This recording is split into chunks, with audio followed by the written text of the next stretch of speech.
नमस्कार, स्वागत आहे तुमचं सुषमाज किचनमध्ये। आज आपण गुळाचं अनारसा पीठ घरी तयार करून त्यापासून अजिबात तेलात न विरघळणारे कुरकुरीत जाळीदार अनारसे तयार करणार आहोत। हे अनारसे बनवताना आपण पिठाला अजिबात दूध, तूप किंवा केळ वापरलेलं नाहीये। त्यासाठी व्हिडिओ शेवटपर्यंत बघा। तसेच रेसिपीला लाईक करा, चॅनलला सबस्क्राइब करा आणि बेल नोटिफिकेशन पण ऑलवर प्रेस करा। आता आपण अनारसे बनवण्यासाठी सुरुवातीला अगदी परफेक्ट मेजरमेंटमध्ये पीठ तयार करूया। पण अनारशाचं पीठ तयार करणार आहोत अगदी परफेक्ट मेजरमेंटमध्ये अर्धा किलो तांदळापासून। त्यासाठी मी हे अर्धा किलो जाड तांदूळ घेतलेत। कोणतेही जुने तांदूळ घ्या आणि जाड घ्या, ज्याचा भात तो असा मोकळा होईल। चिकट भात होणारे तांदूळ वापरायचे नाही, त्यामुळे अनारसे छान तयार होतात मोकळा भात शिजणाऱ्या तांदळाचे। शक्यतो तो रेशनचा तांदूळ वापरू शकता। मला हा रेशनचा वगैरे भेटलेला नाही, पण त्यातले त्यात मी थोडासा जाड असा तांदूळ हे घेऊन आणलेला आहे। इंद्रायणी तांदूळ तर अजिबात वापरू नका। 2 ते 3 पाण्याने व्यवस्थित तांदूळ हा धुवून घ्यायचा आहे। थोडं थोडं पाणी टाकून व्यवस्थित हाताने असा चोळून तांदूळ धुवून घेऊया। 3 पाण्याने तांदूळ व्यवस्थित आपण धुवून घेतलेले आहेत। यामध्ये तांदूळावरती भरपूर पाणी येईल असं आपल्याला हे भिजून घ्यायचंय। पाहू शकता भरपूर असं एक बोटभर पाणी वरती तांदळाच्या आलं पाहिजे इतपत तांदूळावरती पाणी टाकून आपल्याला ठेवून घ्यायचंय। पाणी टाकून 3 दिवस आपल्याला तांदूळ भिजवून घ्यायचे आहे। रोज याचं पाणी बदलायचं आणि तांदूळ व्यवस्थित फक्त चोळायचं नाही, पाणी बदलून घ्यायचं आणि पुन्हा दुसरं पाणी टाकून तांदूळ असं आपण 3 दिवस भिजवून घेणार आहोत। आता हा तिसरा दिवस आहे आपण तांदूळ भिजवलेला।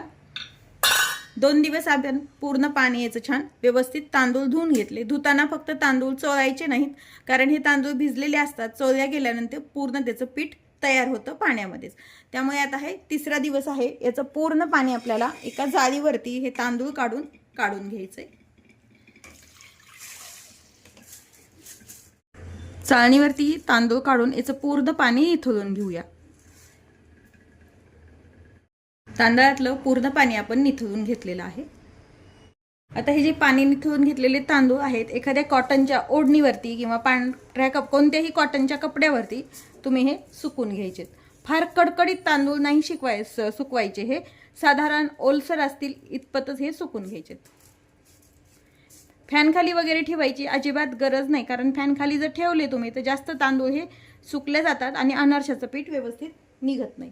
आता हे थोडंसं पसरून घ्यायचंय। आता हे तांदूळ आपण सुकून घेऊया। तांदूळ आपले पहिल्यापेक्षा बरेचसे कोरडे झालेले आहेत। एकदम कडकडीत कोरडेही होऊ द्यायचे नाही, साधारण ओलसरपणा हाताला लागेल इतपत हे तांदूळ आपल्याला सुकून घ्यायचे। आता एका ठिकाणी सर्व जेव्हा सुकवलेले तांदूळ आहे एकत्र करून घेऊया। तुम्ही खूप कोरडे तांदूळ केले तर तांदूळ व्यवस्थित मिक्सरनं निघत नाही, त्यामुळे साधारणच सुकून घ्यायचे, कारण मिक्सरची गरमीनं पुन्हा हे तांदूळ अजून सुकले जातात। हे जे तांदूळ आहेत मिक्सरच्या भांड्यामध्ये टाकून घ्यायचे। तर जेवढे मावतील तेवढे आपण एका वेळेस मिक्सरमध्ये भांड्यामध्ये टाकून घ्यायचे मिक्सरच्या, आणि अगदी बारीक तांदूळ हा आपल्याला काढून घ्यायचा आहे।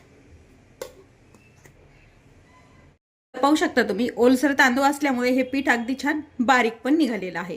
चाळणीने आपल्याला हे चाळून घ्यायचंय।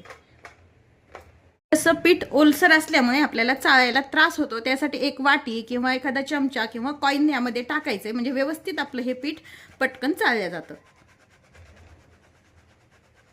आता हे पीठ चाळणीनं चाळून घेऊया। शक्यतो गव्हाचं पीठ चाळणारी चाळणीपेक्षाही पिठाची जी चाळणी असते एकदम बारीक चाळणीची, त्याने तुम्ही पीठ चाळून घ्यायचंय। पाहू शकता हे असं बारीक छान पीठ आपलं तयार झालेलं आहे। आता हे जे वरती राहिलेलं आहे चाळणीच्या, हे पुन्हा आपण शिल्लक राहिलेले जे तांदूळ आहेत त्यासोबत टाकून पुन्हा मिक्सरवरती बारीक करून घ्यायचं। याच पद्धतीनं बाकीचं आपण तांदळाचं अनारशाचं पीठ तयार करून घेऊया। पद्धतीनं सर्व आपण तांदूळ काढून घेतलेले आहेत। पाहू शकता ओलसर असताना तांदूळ काढल्यामुळे अजिबात वरती अगदी थोडेसेच हे जाडसर तांदूळ आपले शिल्लक राहिलेले आहेत। तांदळाचं पीठ आपलं चाळून झालंय, याचे 3 हिस्से करून घ्यायचेत आपल्याला। एखादं भांडं घ्यायचं आणि त्याच मापाने सेम 3 भाग याचे करून घ्यायचे आहेत। अंदाजाने करण्यापेक्षा जर एखाद्या भांड्याने केलं मापाने तर ते गुळाचं प्रमाण त्याला अगदी व्यवस्थित होतं। आता हे एका भांड्याने आपण मोजून घेऊया। घेतले मी, त्यामध्ये हे पीठ टाकून घ्यायचंय। सेम मेजरमेंटमध्ये सर्व पीठ मोजून घ्यायचंय आपल्याला। याच्यातच एका साईडला आपण हे मोजलेलं पीठ टाकून घ्यायचंय। एक भांड झालंय, हे दुसरं घ्यायचंय। आधरच असं पीठ यामध्ये टाकून घ्यायचं, नाही तर मग गुळाचं मेजरमेंट आपलं चुकलं जातं.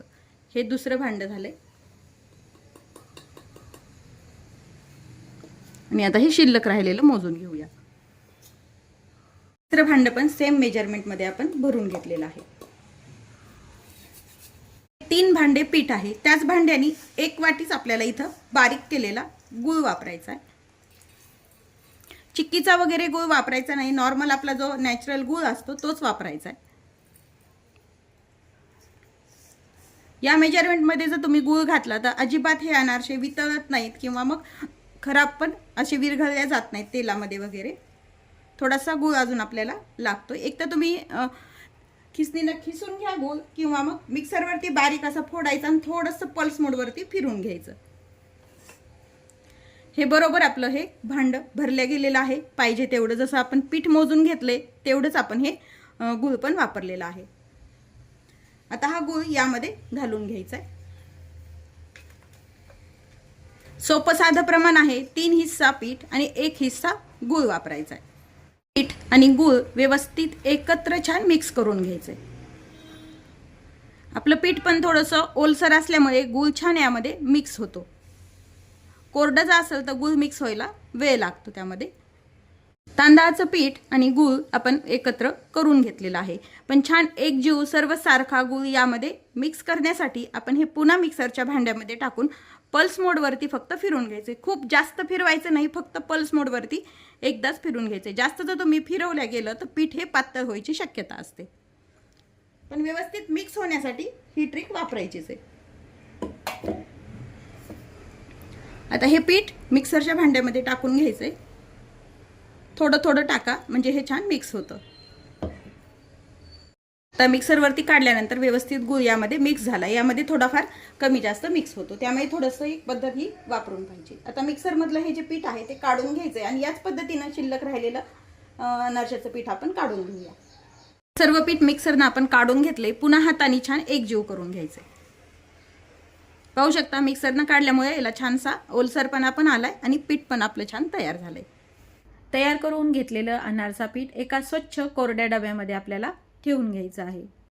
व्यवस्थित अनारसा पीठ आपलं तयार आहे. डब्याचं झाकण लावायचं आणि 3 दिवस अनारसा पीठ छान मुरून घ्यायचंय, म्हणजे आपले जाळीदार अनारसे छान तयार होतात.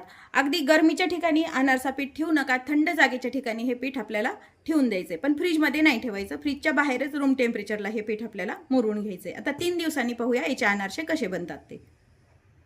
अनारसा पीठ आपलं छान मुरलेलं आहे.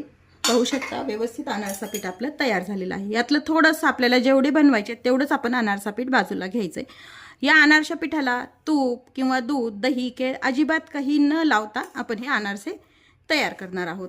हवं तेवढं पीठ आपण साईडला काढून घेऊया, म्हणजे बाकीचं पीठ आपलं व्यवस्थित चांगलं टिकलं जातं, खराब पण होत नाही. थोडंसं पीठ मी एका ताटामध्ये काढून घेतेय, जेवढे आपल्याला अनारसे बनवायचे तेवढे. या पद्धतीनं तुम्ही महालक्ष्मीला किंवा मग दिवाळीला तसेच अधिक मासमध्ये पण अनारसे बनवू शकता. पीठ आपण थोडंसं बाजूला काढून घेतलेलं आहे. बाकीचं पीठ आपण झाकण लावून ठेवून देऊया. थोडंसं हाताला तेल किंवा मग तूप लावून घ्यायचंय, म्हणजे पीठ हे हाताला चिटकले जात नाही. आता याचे आपल्याला हवे तशा आकारात तुम्हाला छोटे मोठे जसे अनारसे बनवायचे आहेत तसे याच्या लाट्या करून घ्यायच्यात. मी साधारण मीडियम साईजचे अनारसे बनवतीये. तेल लावून घ्यायचंय आणि याच्या थोड्याशा गोल लाट्या करून घ्यायच्या. जेवढे हवे तेवढेच एका वेळेला एकदम जर बनवून ठेवल्या तर पीठ असं छान, पीठ हे थोडंसं वितळलं जातं, त्यामुळे अशा बनवून थोड्या थोड्या लाट्या आपल्याला तयार करून घ्यायच्यात. अनारसे बनवताना कधीही एकदम असे अनारसे बनवून ठेवू नका, नाही तर मग ते तळताना पण तुम्हाला त्रास होऊ शकतो. हे सर्व लाट्या आपण थोड्याशा तयार करून घेऊया गोल आकारात. लाट्या आपण तयार करून घेतल्यात. आता अनारसे थापण्यासाठी आपल्याला एका दुसऱ्या ताटामध्ये खसखस टाकून घ्यायची. थोडीशी एक लाटी घ्यायची, थोडंसं हाताला तेल किंवा तूप लावायचं, थोडं खसखशीवरती ठेवायचं. अनारसे मऊ हवे असतील तर थोडेसे जाड थापू शकता आणि पातळ तुम्हाला जर कुरकुरीत जर अनारसा हवा असेल तर अनारसा हा पातळ थापायचा आहे. शक्यतो अनारसा असा हलक्या हातानेच थापून घ्यायचा आहे. व्यवस्थित अशी खसखस लावून घ्यायची। खसखस लावलेला भाग खालच्या साईडने ठेवायचा आहे। एक अनारसा आपण तयार करून घेतलेला आहे। आता आपण दुसरा पण अनारसा याच पद्धतीने कसा तयार करायचा ते पाहूया। लाटी घ्यायची, हातावरती गोल करून घ्यायची, खसखशीवरती ठेवायची आणि थोडंसं तेलाचं बोट लावायचं, म्हणजे अनारशाचं पीठ आपल्या हाताला चिटकले जात नाही आणि हलक्या हाताने बोटाने अनारसा आपल्याला थापून घ्यायचा आहे। व्यवस्थित अनारशाला खसखस भरपूर प्रमाणात लागू द्या, म्हणजे अनारसा ताटामध्ये ठेवल्यानंतर अजिबात चिटकल्या जात नाही। या पद्धतीने आपण सर्व तयार केलेल्या लाट्याचे अनारसे तयार करून घेऊया। अनारसे आपण थोडेसे करून घेतलेले आहेत। अनारसा तळण्यासाठी मी ऑलरेडीच तेल गरम करायला ठेवलेलं आहे। अनारसा तळताना तेल अति गरम नसलं पाहिजे आणि कमी गरम नाही नसलं पाहिजे, नाहीतर मग अनारसा विरघळला जातो। अनारसा तळण्यासाठी तेल तापलं की नाही हे पाहण्यासाठी थोडंसं अनारशाचं पीठ आपण यामध्ये टाकून पाहायचंय। टाकलं याला जर बुडबुडे आले तर व्यवस्थित आपला अनारसा तळण्यासाठी तेल हे तयार झालेलं आहे। पाहू शकता पीठ हे अजिबात विरघळल्या पण गेलेलं नाहीये। तेल आपलं छान तापलेलं आहे। आता गॅस आपण कमी करून घ्यायचा आहे। एकदम कमी ठेवू नका, मीडियम हीटवरती गॅस ठेवा। ही मी सुरुवातीला छोटा अनारसा टाकून पाहते, म्हणजे विरघळतो का काय ते आपल्याला लक्षात येते। खसखशीची बाजू वरती करायची आणि अनारसा तेलामध्ये टाकून घ्यायचा आहे आणि साईडने यावरती आपल्याला तेल असं उडवून घ्यायचंय।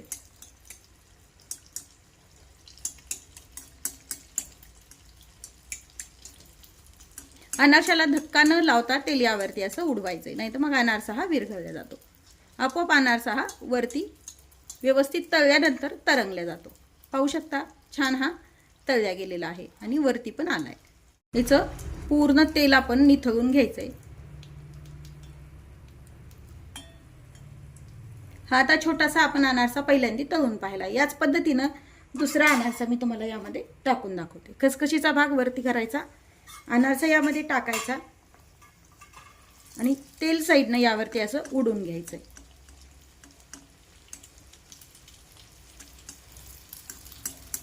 पाहू शकता आपण पिठाला दूध केळ काहीही न वापरताही छान जाळीदार अनारसा आपला तयार होतो। या पिठाला आपण दूध आणि केळी न वापरल्यामुळे हे पीठ फ्रीजच्या बाहेरही जास्त दिवस टिकलं जातं। दुसरा पण अनारसा आपण तळून घेतलेला आहे। याच पद्धतीने राहिलेले अनारसे पण आपण तळून घेऊया। याचं पूर्ण तेल असं निथळून घ्यायचंय। तळल्यानंतर अनारसा, इथे माझ्याकडे टिश्यू पेपर नाहीये तर मी एक जाळी घेतली, जाळीच्या खाली एक भांडं घेतलंय आणि त्यावरती असा हा अनारसा ठेवून घ्यायचा, म्हणजे याचं तेल जे आहे ते पूर्ण भांड्यामध्ये खाली पडलं जातं। याच पद्धतीने दुसरा पण अनारसा आपण तळून घेऊया। तेल याच पद्धतीने यावरती उडून घ्यायचंय, म्हणजे अनारशाला जाळी छान पडल्या जाते। तेल टाकताना कधीही खूप अगदी भरपूर तेल टाकू नका आणि एकदम कमीही नका, आणि अनारसा तळताना कधीही एक अनारसा टाकूनच तळून घ्या, म्हणजे व्यवस्थित अनारसा हा छान तळला जातो। पण अनारसा छान तळून झालाय। साखरेचे अनारसे असतील तर अगदी पांढरे शुभ्र तयार होतात। गुळाचे अनारसे थोडासा गुळाचा कलर त्याला येतो। आता बाकीचे अनारसे पण याच पद्धतीने आपण तळून घ्यायचे। तर हवे तेवढे आपण अनारसे तळून घेतलेले आहेत। तळल्यानंतर अनारसे एकावर एक न ठेवता शक्यतो असे उभे ठेवा, जसा व्हिडिओमध्ये दाखवला आहे त्या पद्धतीने। म्हणजे काय होतं, अनारशाचं तेल जे पूर्ण आहे ना ते जाळीवरती ठेवल्यानंतर आणि निथळतं आणि खालच्या भांड्यात पडलं जातं। त्यामुळे शक्यतो असे उभे अनारसे ठेवून घ्या, म्हणजे तेल छान निथळून निघतं। तुम्हाला एक अनारसा मी तोडून दाखवते। पाहू शकता अगदी आतपर्यंत जाळीदार अनारसा हा तयार झालेला आहे। अनारसे हे पूर्णपणे थंड झाल्यानंतरच डब्यामध्ये स्टोअर करावेत, म्हणजे अनारशाला घाम येत नाही आणि अनारसे छान टिकतात। तयार आहेत आपले गुळाचे खुसखुशीत अनारसे।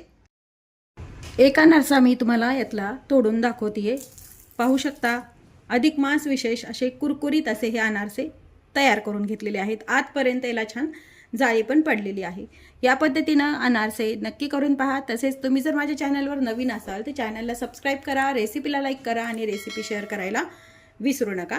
अशाच नवीन रेसिपीसोबत पुन्हा भेटूया। तोपर्यंत बाय बाय। व्हिडिओ पाहिल्याबद्दल धन्यवाद।